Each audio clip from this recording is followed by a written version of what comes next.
This is Take 5 with Bentley, Nevada. In the studio once again is Darren Evans, Global Hardware Commercial Leader for Bentley, Nevada, and Darren is very focused on the Orbit 60 platform, but also has a lot of expertise in the rest of the Bentley, Nevada portfolio. Darren, last time we talked about these three trademarks, Orbit Connects, Orbit aXess, and Orbit Extend. Extend referred to the virtual backplane.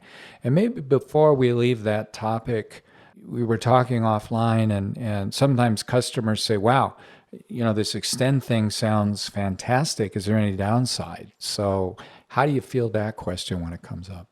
No, there's really no downside to the architecture. If you're thinking about machinery protection applications, we're transmitting data at the same speeds that you'd experience if your system was connected in one backplane, all in one central location. So a lot of focus was put around the robustness of the system, the redundancy of the system, and how quick we can get data from that field rack back to the main processing rack that's going to be doing the processing and calculations and triggering relays and all those things you would need for a protection system. So absolutely, fundamentally in the design, we have this built up to be focused on machinery protection and also alternative architectures for condition monitoring only applications. So for the hardcore skeptic that says, well, yeah, but a physical backplane is, hard copper tracing on a piece of fiberglass. And what I heard you say earlier is you can have not only triple redundant media, there's three connectors on these bridge modules, but you can have multiple bridge modules. So you have module redundancy and also media redundancy with this. Yep, redundancy, availability, whatever you're focused on and whatever standard you need to align with, we made sure that we designed it around the architecture.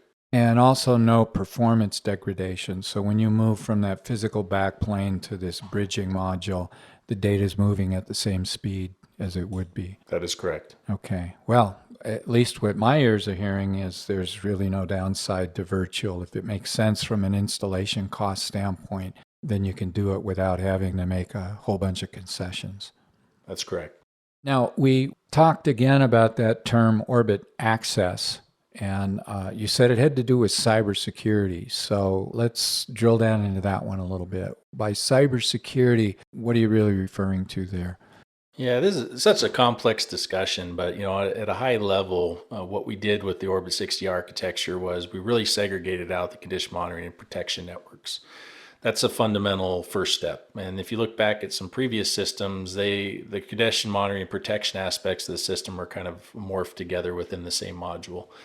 That offered some complexity connecting it to the outside world and some perceived cybersecurity vulnerabilities. We've done a lot on the previous architectures to harden them, but with Orbit 60, we wanted to make sure that we had a solid air gap between those two networks within the platform.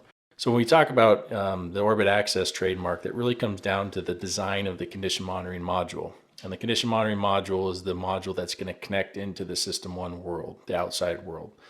And with that, we've basically removed the ability for that particular module to write back onto the Orbit 60 platform.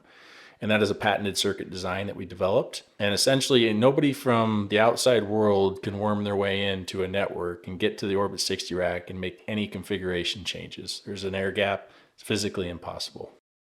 So there's a protection processor module, and that can be redundant and handles the machinery protective functions.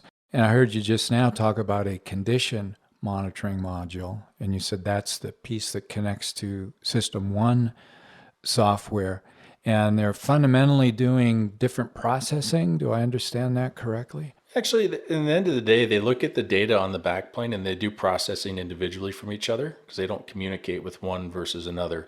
So each one does its own processing and sends that data up into the functions that it's designed to do. The protection processing modules is doing the overall, it's doing the calculation of values, transmit that data to relays, other modules within the rack for functionality.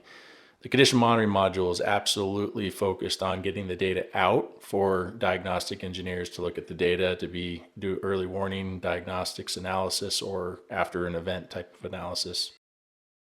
Well, listen, I have some more questions about that, but they're going to have to wait for the next episode. So we're going to have you back in We're going to talk about protection versus condition monitoring in a little bit more depth.